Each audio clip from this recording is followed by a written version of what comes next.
Para que vayamos a la palabra del Señor, en la primera carta a los Corintios, capítulo 11.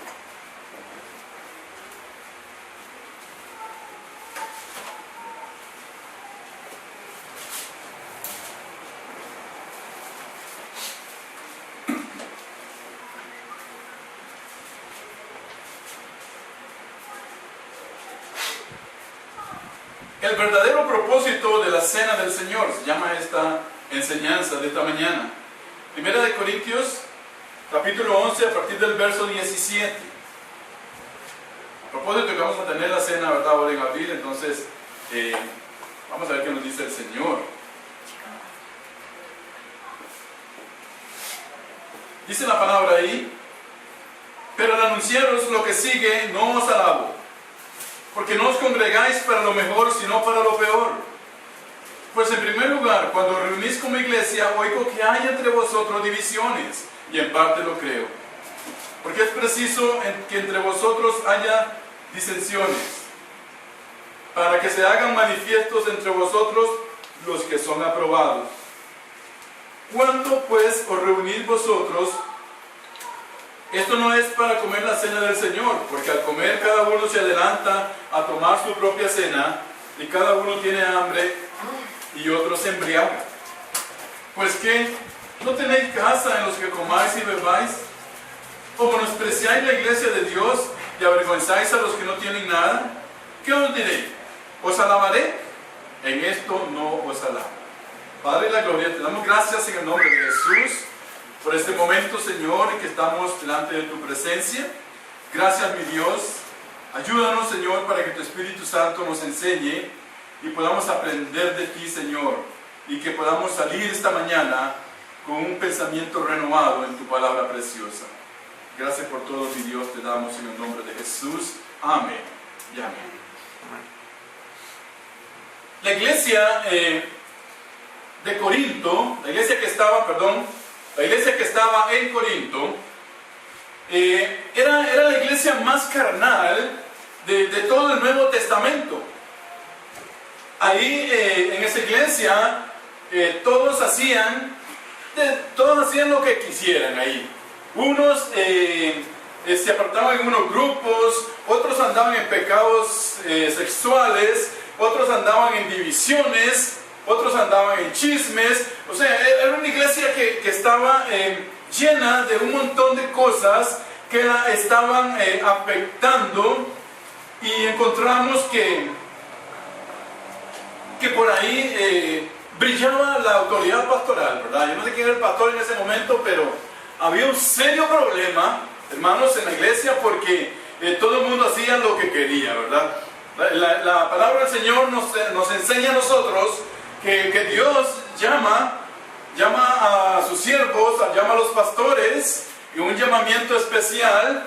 ¿Para qué? Para ponerlos, para guiar la grey, dice, y que ellos tendrán que dar cuenta un día delante del Señor por cada uno de ustedes. Yo daré cuenta, lo he dicho en otras ocasiones, yo voy a dar cuenta de cada uno de ustedes.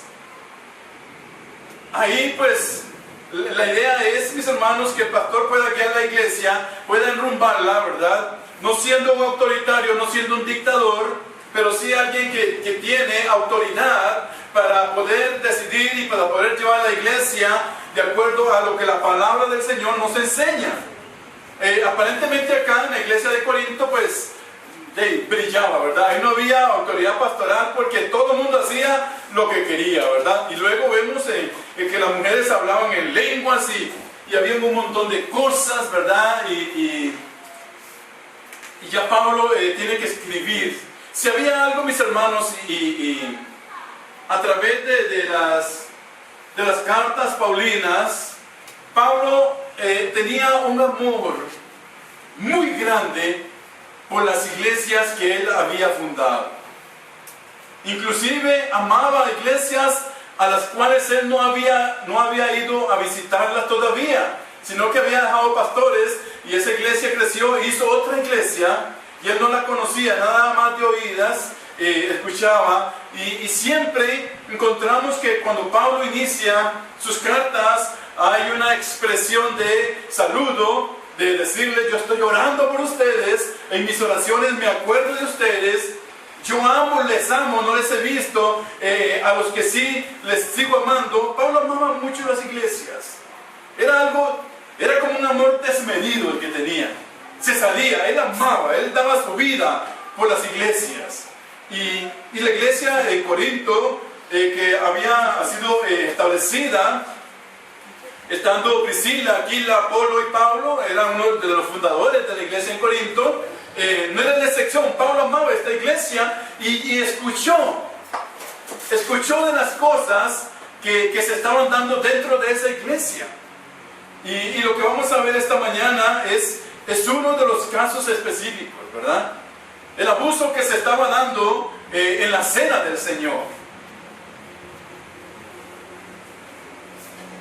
Dice la palabra del Señor en Colosenses, capítulo 1 y versículo 9.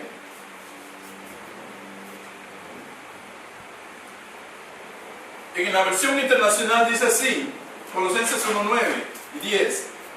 Por eso desde el día en que lo supimos no hemos dejado de orar por ustedes.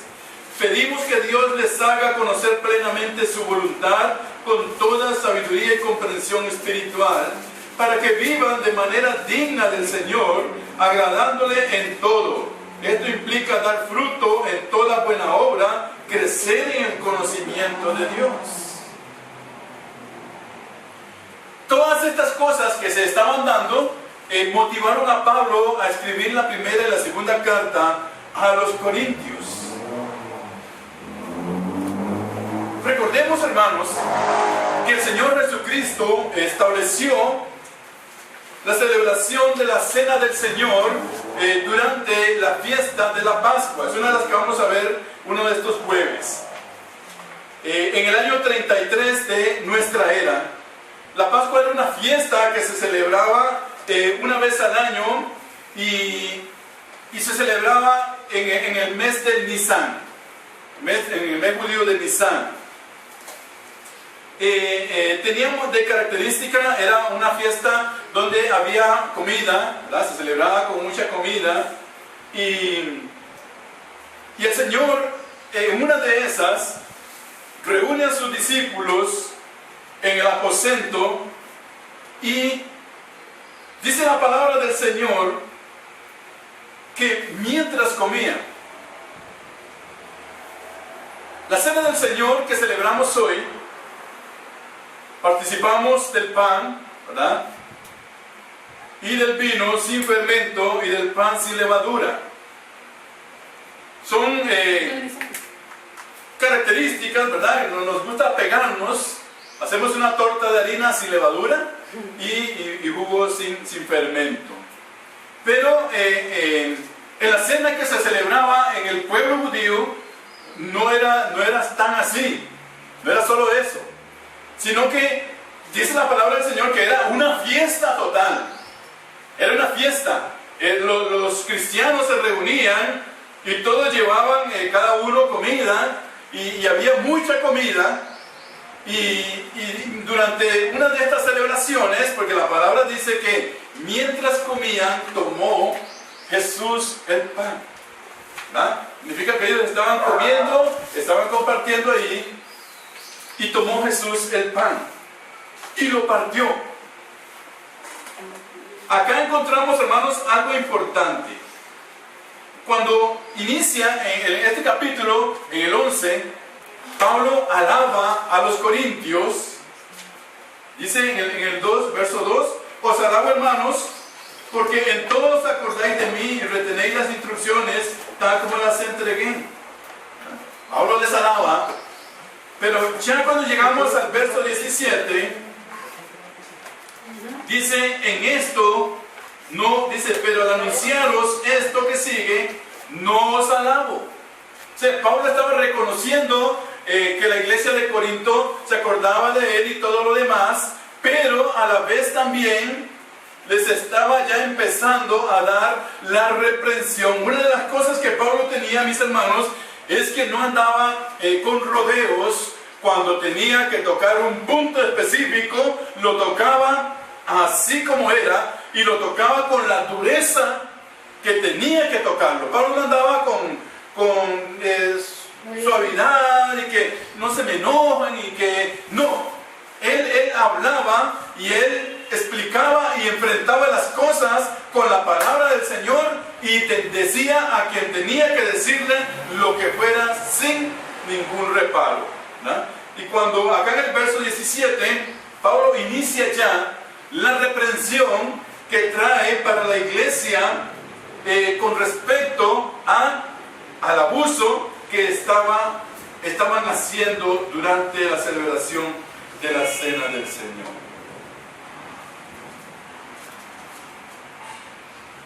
Dice en el verso número 18, en primer lugar, le dice, cuando reunís como iglesia, oigo que hay entre vosotros divisiones, y en parte lo creo.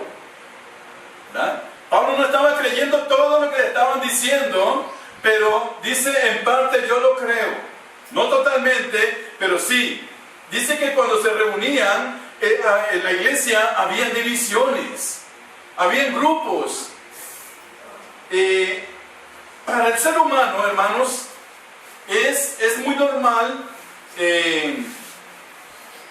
cuando hay una celebración, cuando hay una reunión grande, es normal que nosotros nos juntamos, ¿verdad?, con los que nosotros conocemos. ¿Verdad que así es? Nos juntamos y en el grupo grande buscamos aquellos que yo conozco y me junto con ellos. En el colegio casi siempre andábamos con los mismos compañeros y compañeras, ¿verdad? Los mismos, ya sabíamos. Es más, no teníamos ni siquiera que decir vamos a reunirnos. Todos salíamos y ya cuando veíamos estaba el grupo de 6, 7 de los que siempre andábamos juntos. Y las mujeres por allá en otro grupo siempre las mismas. Porque es normal en el ser humano, hermanos, que nosotros hagamos grupos, ¿verdad? O nos reunamos con quien nos sintamos mejor. Pero en la iglesia del Señor no debe ser así, hermanos. Porque cuando una persona es nueva y llega a la iglesia, llega a la reunión, hermanos, debe esperar de nosotros, ¿verdad? Mínimo debe esperar que le saludemos, que le hagamos sentir bien, que le hagamos sentir parte del grupo que está ahí. Cuando hay un receso, hermanos, y aprendamos esto, cuando hay un receso, no se junte con su hermana que la ha visto toda la vida y con el hermano que ya tiene años de conocerle.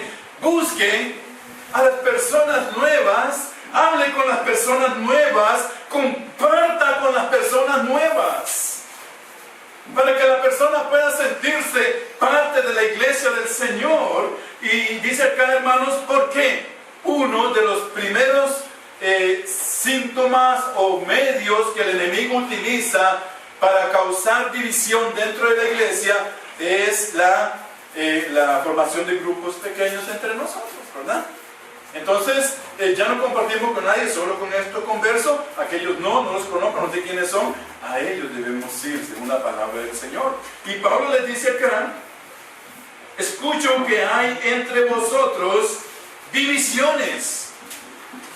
Había divisiones, mis hermanos. Dice la palabra en Filipenses 1:27.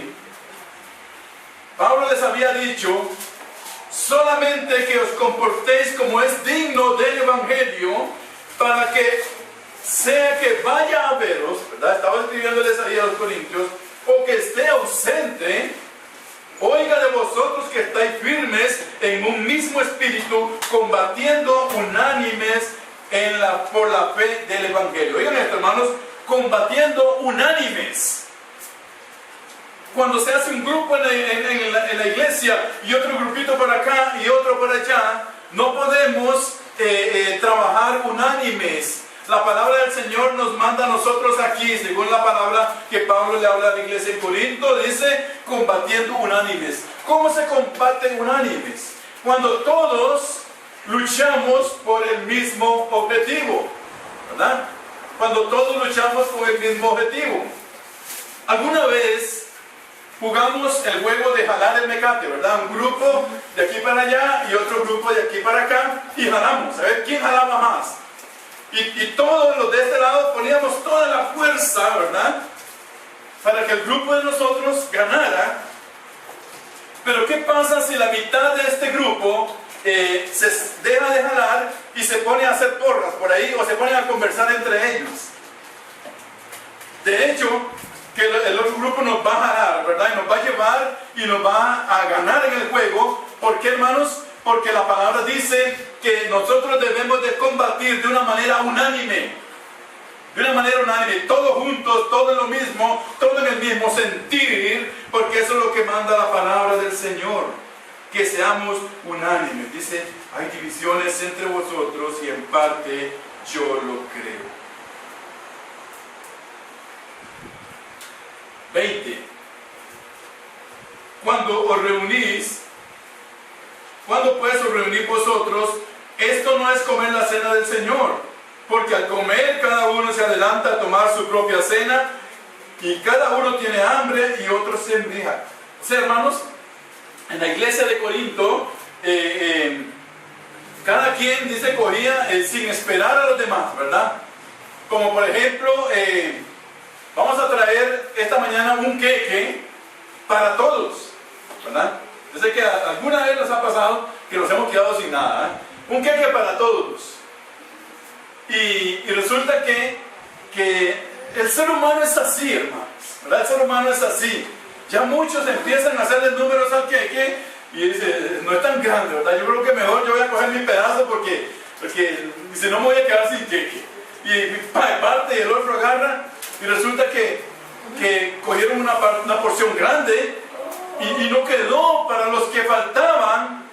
Esto estaba haciendo la iglesia, hermanos. Todos cogían, comían, dice, y habían pobres en la iglesia.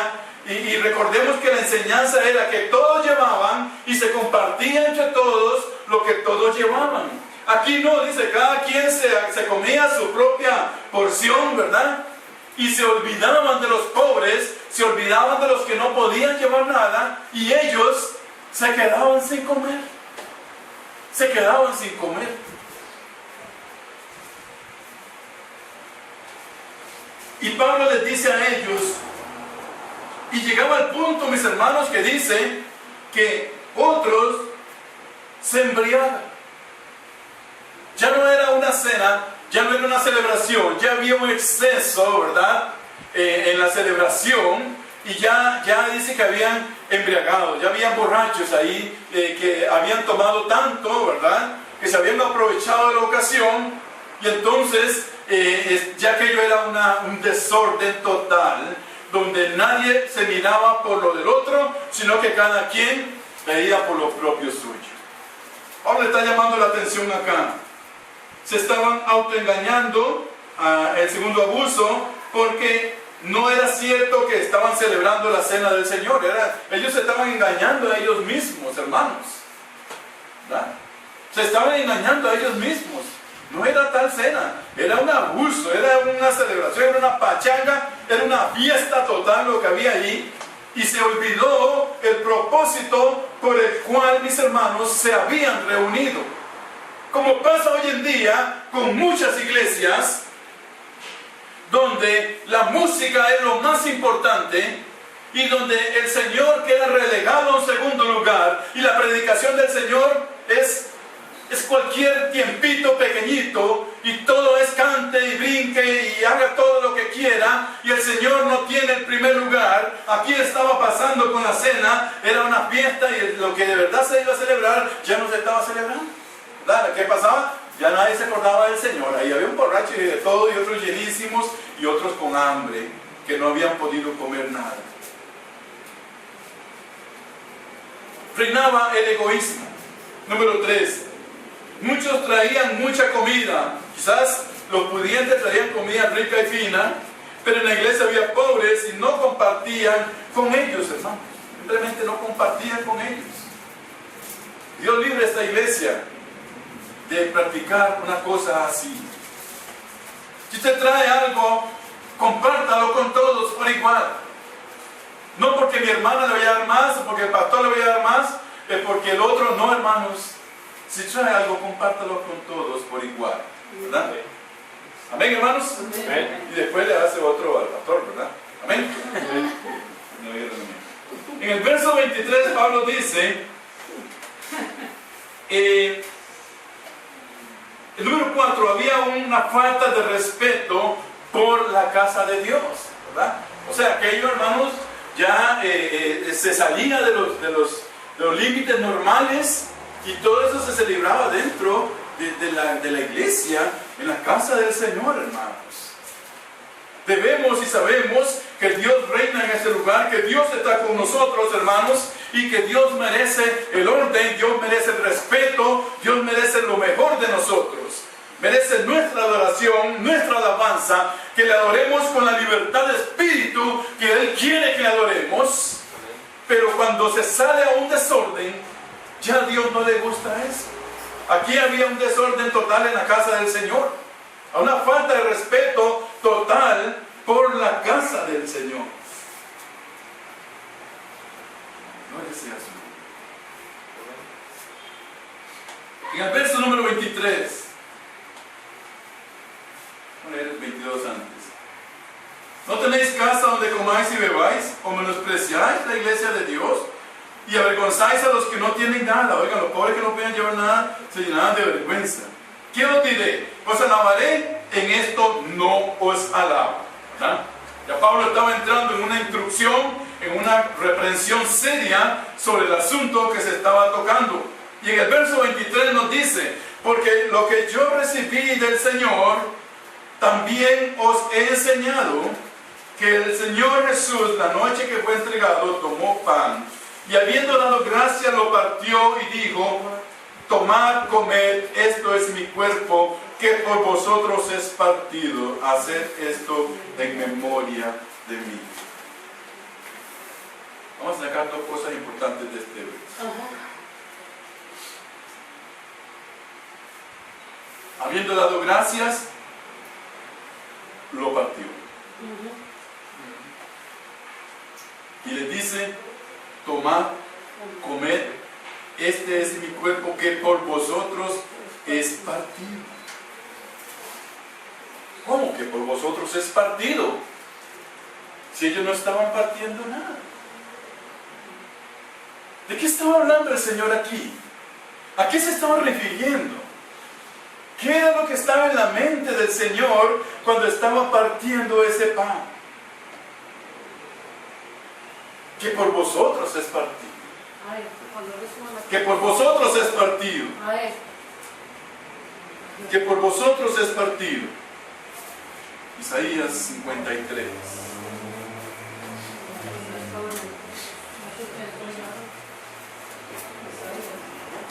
Versículo 4. Isaías 53, 4. Ciertamente Él llevó nuestras enfermedades y sufrió nuestros dolores, y nosotros le tuvimos por azotado, por herido de Dios y abatido. Mas Él herido fue por nuestras rebeliones, molido fue por nuestros pecados, el castigo de nuestra paz fue sobre Él, y por su llaga fuimos nosotros curados. Alabemos al Señor, hermanos. Dice mas Él en el verso número 5, herido fue por nuestras rebeliones, molido fue por nuestros pecados. Él fue molido por nuestros pecados. Su cuerpo fue molido, hermanos. Su cuerpo fue destrozado. Sus carnes rotas. Su rostro dice desfigurado a causa de los golpes. Cuando Él decía esto, cuando Él decía, hermanos, partido por vosotros, Él estaba diciendo que iba a ser molido por nosotros, que su cuerpo iba a ser golpeado, que su cuerpo iba a ser rasgado, que su sangre iba a salir por Él a borbotones, que su carne iba a ser arrancada de su cuerpo. Cuando Él partió ese pan, Estaba haciendo alusión a lo que él iba a vivir luego de lo que iba a pasar, porque estaban los momentos previos, hermanos.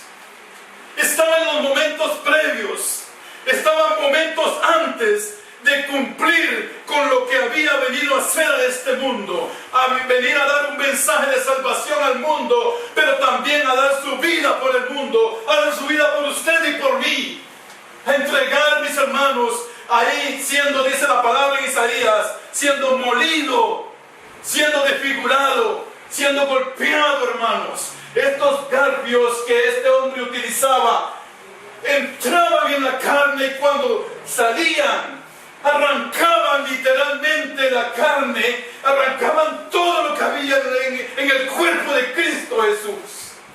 Cuando el Señor decía y partió ese pan, estaba dándole a entender a su pueblo que eso es lo que iba a pasar con él, mis hermanos, que iba a ser partido y molido por usted y por mí.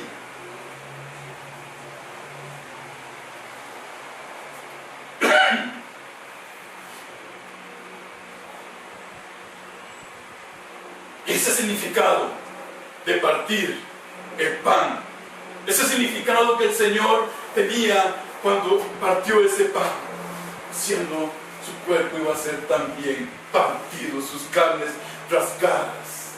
Todo lo que él era, mis hermanos, iba a ser destrozado por causa suya y mía. No era nada más impartir así. La enseñanza que el Señor le estaba dando a sus discípulos para que fuera también perseverada a través de los siglos, a través de los tiempos, era, mis hermanos, que Él iba a sufrir todo esto por amor a usted y a mí, por amor a los que estaban perdidos, por amor, mis hermanos, a aquellos que le estaban rechazando en ese momento y les iban a entregar. Por eso el Señor dice ahí, mis hermanos, dando gracias, partió el pan y le dio a sus discípulos y les dijo: comed, esto es mi cuerpo, que por vosotros es partido. Haced esto en memoria de mí. Cuando el Señor celebró la cena en este momento, mis hermanos, internamente el Señor estaba partido. Sabía lo que iba a venir, sabía lo que iba a pasar. Más aún, deja esto para que la iglesia pueda tener uno de los dos sacramentos que la iglesia tiene.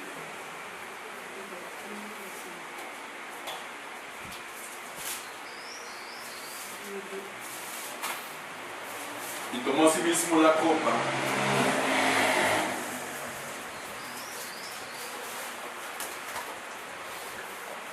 después de haber cenado, diciendo: esta copa es el nuevo pacto en mi sangre. ¿Qué, hermanos? Esa sangre que salía ahí, esa sangre que estaba siendo derramada ahí y que terminó de derramarse en la cruz del Calvario, es el nuevo pacto en mi sangre.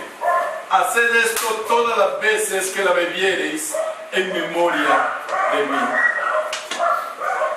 Dice la palabra en Hebreos, en el verso 9, capítulo 9, versos 13 y 14. Porque si la sangre de los toros y de los machos cabríos y las cenizas de la becerra rociadas a los inmundos santificaban para la purificación, dice, de la carne, ¿cuánto más la sangre de Cristo, el cual mediante el Espíritu eterno se ofreció a sí mismo sin mancha a Dios, limpiará vuestras conciencias de obras muertas para que sirváis al Dios vivo? Es la palabra del Señor. Aquí había un sacrificio. Cuando Él tomó la copa, Él estaba simbolizando su sangre que iba a ser derramada, mis hermanos. Y ya aquí no se ocupaba un animal. Aquí tenía que ser un sacrificio humano. Y él sabía que él era el sacrificio que se iba a dar, mis hermanos.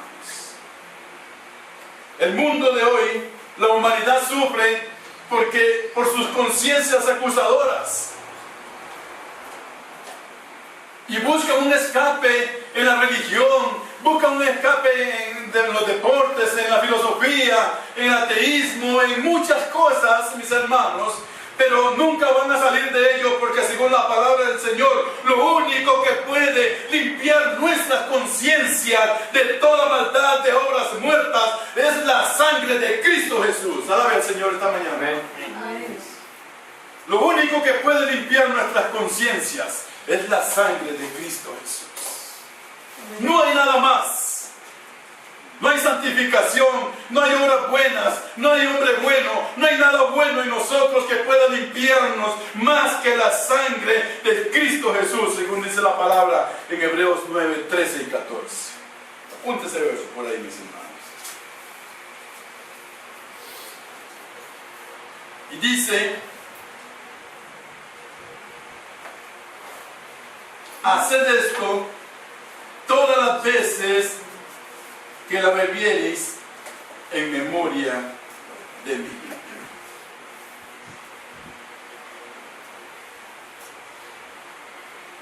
A veces, mis hermanos, creemos que tomar la cena es venir y estar aquí como en un entierro, ¿verdad? Como si hubiera habido un entierro, un muerto aquí, hermanos. Aquí no hay muertos.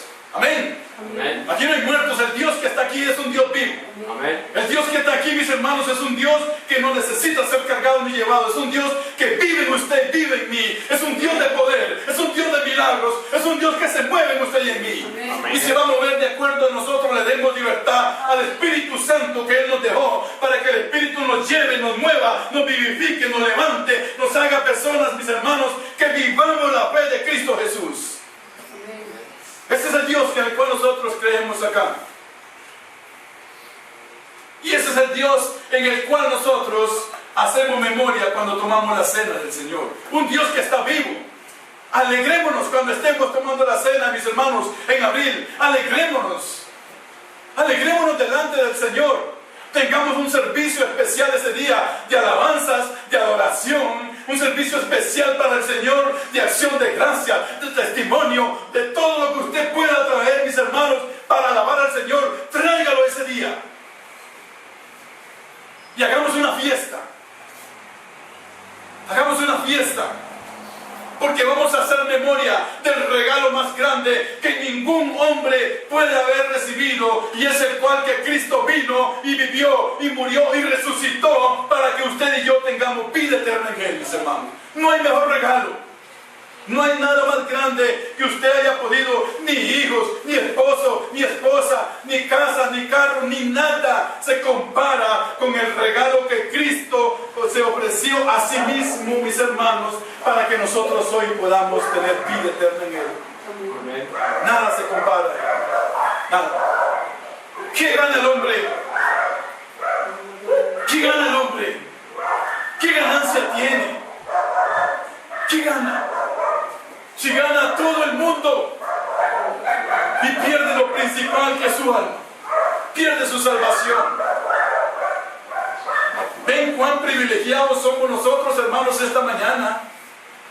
Cuán privilegiados somos que hemos sido escogidos entre muchos para ser premiados con el regalo que Cristo hizo en la cruz del Calvario. Alabe al Señor. Alabe a Dios, mis hermanos. Ese día, alabemos a Dios, levantémosle,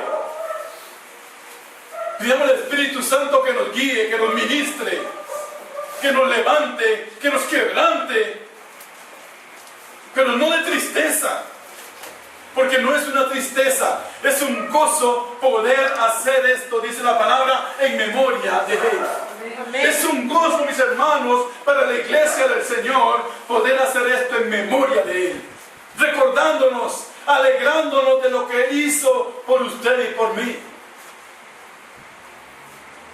Ya no nos vengamos acá a demular nuestro rostro y estar en una actitud ahí caída, ahí como si hubiera habido un muerto. No, hermanos.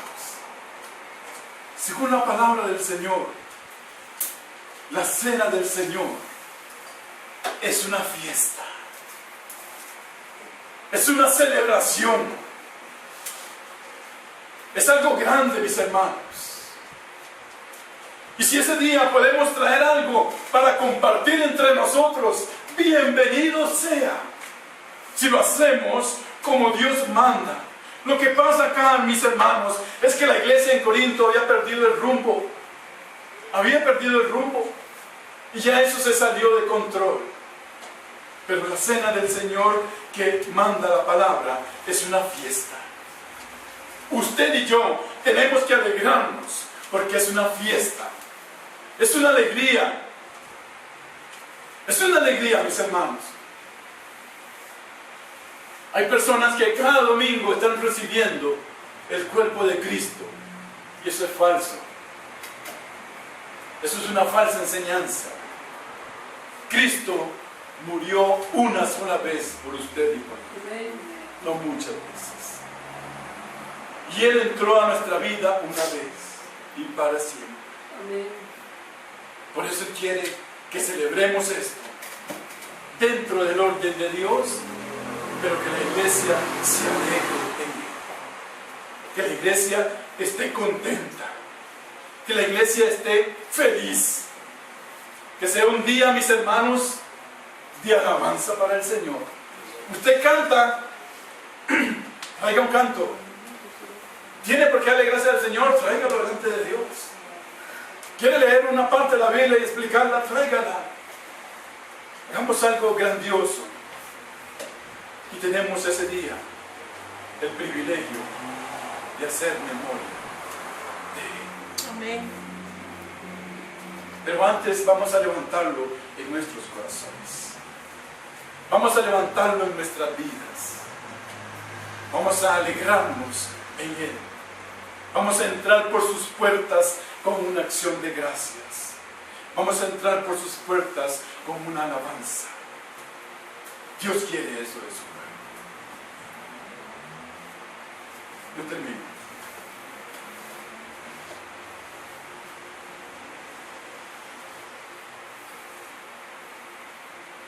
Verso 26. Así pues, todas las veces que comieres este pan y bebieres esta copa, la muerte del Señor anunciaréis. ¿Qué precioso es? Hasta que Él venga. Cada vez que lo hagamos, mis hermanos, la muerte del Señor anunciamos. ¿Y saben qué se traduce del griego esa palabra anunciar? Predicamos. Hablamos de Dios. Le decimos al mundo cuán bello es para nosotros poder hacer memoria del sacrificio de Cristo en la cruz del Calvario. Le predicamos al mundo, le enseñamos al mundo cuánto apreciamos nosotros ese regalo.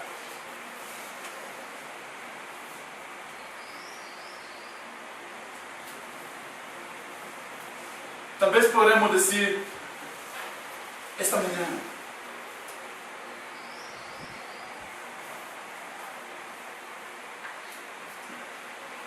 hermano, es que yo mejor no la tomo. No como soy cristiano así. Yo mejor no la tomo. Mejor después, cuando yo esté mejor, cuando yo me sienta mejor. ¿Sabe, mi hermana y mi hermano? Cuando nosotros despreciamos una celebración tan solemne, estamos despreciando el sacrificio de Cristo,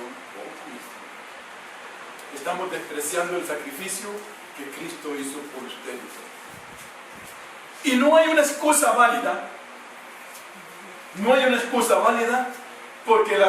porque dice la palabra, si alguno hubiere pecado, Abogado tenemos. ahí tenemos un abogado. Y si alguno peca, límpiese con la sangre de Cristo Jesús. No hay una excusa válida, hermanos. ¿Cuántos creemos que el Señor ha escuchado lo que hemos hecho esta mañana? Amén, yo lo creo, hermano. ¿Por qué? ¿Por qué lo cree usted? Porque yo sé que Él me limpió con su sangre mi pecado. ¿Y le limpió a usted? Amén.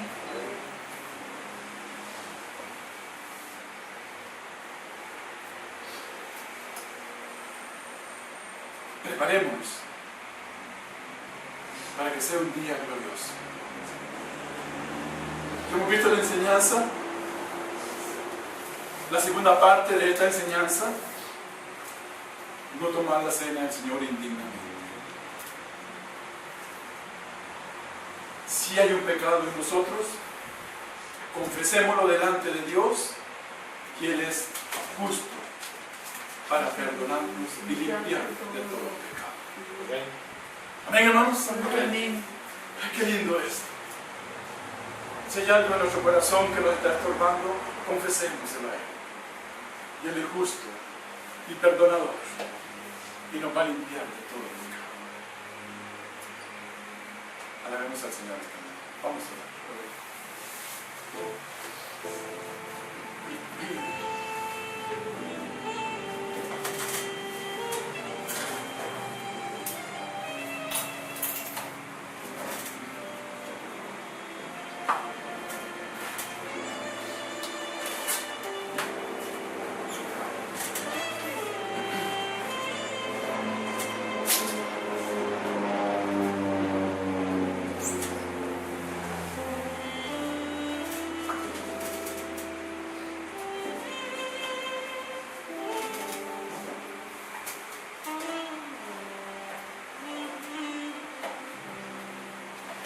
Padre precioso,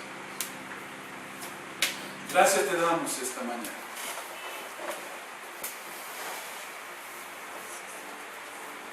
Te alabamos, Señor. Te alabamos. Espíritu Santo, ministres.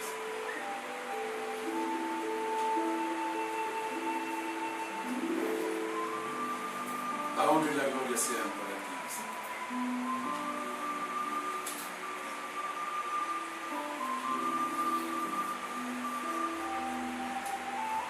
Porque nuestra mente finita no puede entender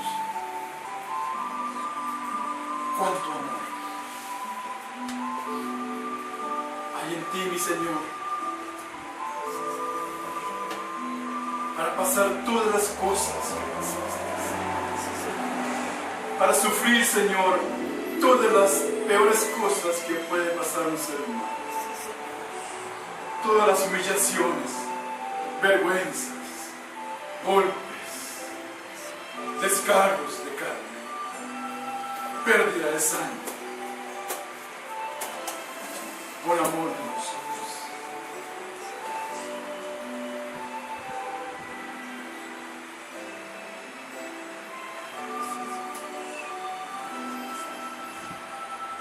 No tuviste, Señor, ni consideraste ser el Hijo de Dios, sino que tomaste forma de siervo para entendernos, para poder comprendernos, para amarnos. Tomaste forma de hombre. Señor, gracias. Gracias por ese sacrificio tan precioso que tú hiciste por nosotros. Gracias porque por medio de ese sacrificio nosotros hoy podemos decir, gloria sea tu nombre, que tenemos vida en ti, Señor.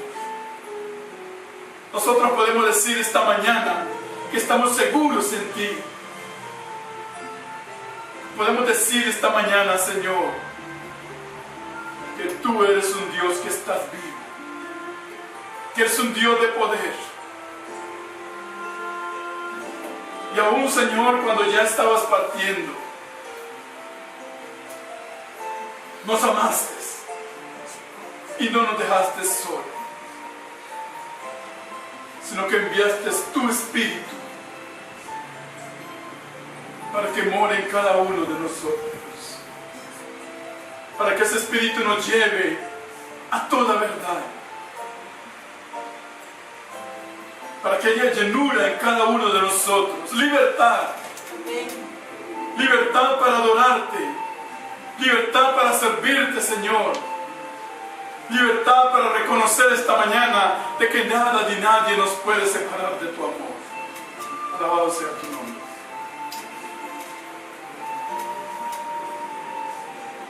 Permítenos, Señor, que el 10 de abril tengamos una fiesta en este lugar.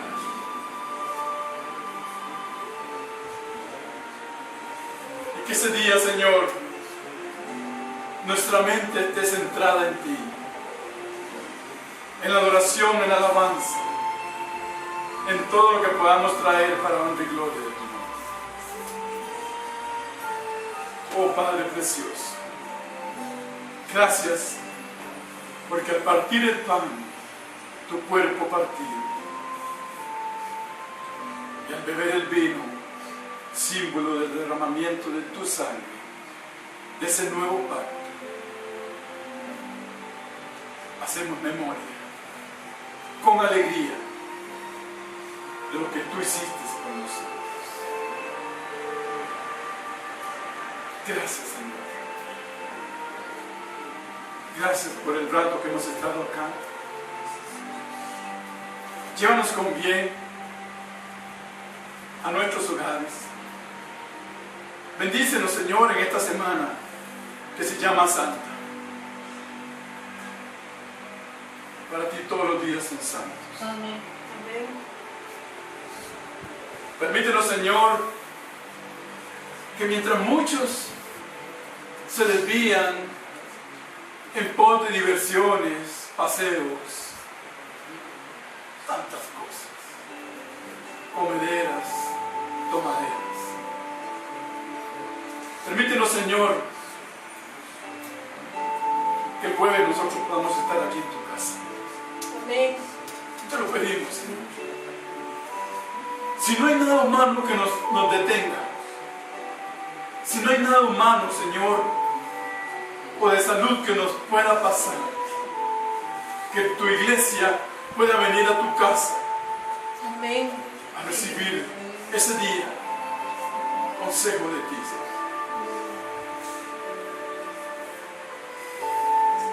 Llévanos con bien. Desde ahora, Señor, pido una bendición para el próximo domingo.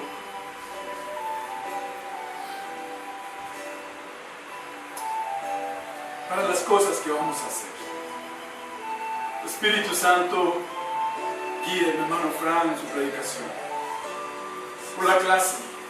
Por todo lo que traigamos, Señor. Sea para ti y en ti, Señor. Bendice las demás actividades de la iglesia. Y que crezcamos.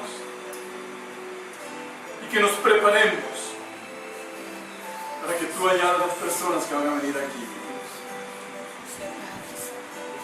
Pedimos una vez más, Señor, por las peticiones que mis hermanos trajeron esta mañana. Las que fueron expresadas por mi hermano Marcos, las que hay en el corazón de nosotros. Tú las miras, tú las conoces y conoces nuestra fe también. Tómalas, Señor. Tómalas en tus manos y contéstanos según sea tu voluntad, y que nosotros podamos traer acción de gracia y de testimonio por el trabajo que tú hagas en respuesta a nuestras peticiones. Gracias por tu palabra preciosa esta mañana, Señor. Que tu palabra sea el fundamento sobre el cual esta iglesia esté basada. Y que tú seas, Señor, la cabeza de esta iglesia. Amén. En el nombre de Jesús, te damos las gracias por todo. Amén Amén. y amén.